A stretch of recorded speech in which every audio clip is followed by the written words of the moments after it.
એ દોસ્તો આજે મેં બનાવવાના છે ઘરે જમવા માટે ચોળી અને ડેટાનું શાક. તો વિડીયોમાં બનાવી લેજો મિત્રો, અને કેવી રીતે બનાવે છે એ પણ તમને બતાવી. તમારી લાઈફ સ્ટાઈલ શું છે એ પણ તમને વિડીયોમાં બતાવી. વિડીયોમાં બનતા રહેજો કન્ટિન્યુ. તમારી વાઈફ સબ્જી મળેલી તમને બતાવશે કે તે મિત્રો. તો તમે જોઈ રહ્યા છો મારી વાઈફ ચોળી અત્યારે મોડી રહી છે મિત્રો. ચોળી મોડી ગયા પછી મિત્રો શાક બનાવવામાં શાક વગાડવાનું ચાલુ છે. તો ચોળી મળે ત્યાં સુધી થોડુંક વાર બતાવું તમને મિત્રો. ચોળી અને ડેટા અને ફુલાવર ત્રણનું સબ્જી બનાવવાની છે મિત્રો. મિત્રો બનાવ્યા પછી કેવી લાગે છે એ પણ તમને વિડીયોમાં બતાવીશ મિત્રો. તો વિડીયો લાસ્ટ સુધી જોઈ રહેજો અને વિડીયોને લાઈક કરજો, શેર કરજો, ચેનલને સબસ્ક્રાઈબ જરૂર કરજો મિત્રો.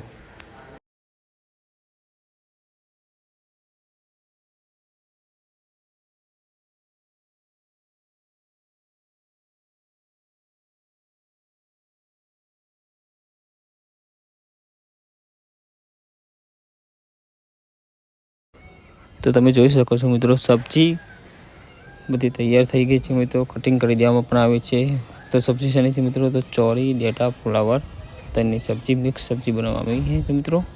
તો હવે તૈયારી કરીએ છીએ મિત્રો શાક બનાવવાની. તો વિડીયોમાં લાસ્ટ સુધી બનાવી રહેજો મિત્રો. તો તમે જોઈ રહ્યા છો મિત્રો, હવે વઘારની પણ તૈયારી થઈ રહી છે મિત્રો. તો વઘાર પણ થઈ રહ્યો છે. તેલ અને રહી બંનેનો વઘાર કરવામાં આવે છે મારા ઘરે. તો મિત્રો તમારા ઘરે શેનો કરવામાં આવે એ પણ કહેજો. વિડીયોમાં લાઈક કરો ના ભૂલતા. વિડીયો લાઈક કરો તો મજા આવશે યાર. વિડીયોને નવી નવી રેસીપી તમને જોવા મળશે. નવી મારા બ્લોગ પણ તમને આ ચેનલમાં જોવા મળશે. તો વિડીયોને લાઈક શેર કરવાનું ના ભૂલતા મિત્રો. અને એવા વઘાર રહી નાખે છે મિત્રો, અને વઘાર થઈ રહ્યો છે મિત્રો. તો વિડીયોમાં લાસ્ટ સુધી બની રહેજો મિત્રો. તો મિત્રો જોઈ રહ્યા છો મિત્રો, રેસીપી સ્ટાર્ટ થઈ છે બનવાની. તો હવે શાક બનાવવાનું તો સ્ટાર્ટ કરી નાખ્યું છે વાઈફે. તો હવે જોઈએ કેવી શાક બને છે. મરચું, ટમેટું બધું નાખવાની હવે તૈયારી કરે છે. હમણાં શાકમાં તો મિત્રો મરચું, મીઠું, હળદર, મસાલો થોડું ગરમ હોય, બસ એવું જ બધું હોય. બધું કોઈ અલગ હતું નથી.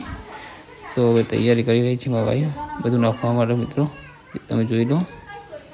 આપણે અહીં નાખશે હળદર મિત્રો, પછી નાખશે મીઠું, મરચું, એમ કરીને બધું નાખશે મિત્રો. તો વિડીયો લાસ્ટ સુધી બની રહેજો. વિડીયો લાઈક કરજો, શેર કરજો, ચેનલ સબસ્ક્રાઈબ ના ભૂલતા મિત્રો. લાસ્ટમાં તમને બતાવી સબ્જી પણ કેવી બની છે એ પણ તમને વિડીયોમાં બતાવી. તો બનાવી રહેજો વિડીયોમાં મિત્રો.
તો મિત્રો રેસીપી તૈયાર થઈ ગઈ. હવે જમી જઈએ. મારે શાક કેવું બન્યું છે તેવું નહીં. ચોળી, ડેટા અને ફુલાવરનું શાક તૈયાર થઈ ગયું છે મિત્રો. તો હવે જમવા જઈએ. આ વિડીયો સારો લાગે તો તમે લાઈક કરી દો, ચેનલ સબસ્ક્રાઈબ કરો. તમને નવા બ્લોગ, સબ્જી બધું શાક કેવું બનાવી છે એવું નહીં. તમારી લાઈફ સ્ટાઈલ વિશે તમે ગામડાની લાઈફ સ્ટાઈલ વિશે તમને ખબર પડશે. તો વિડીયો લાઈક કરી, ચેનલ સબસ્ક્રાઈબ કરી દીધો. જય માતાજી મિત્રો.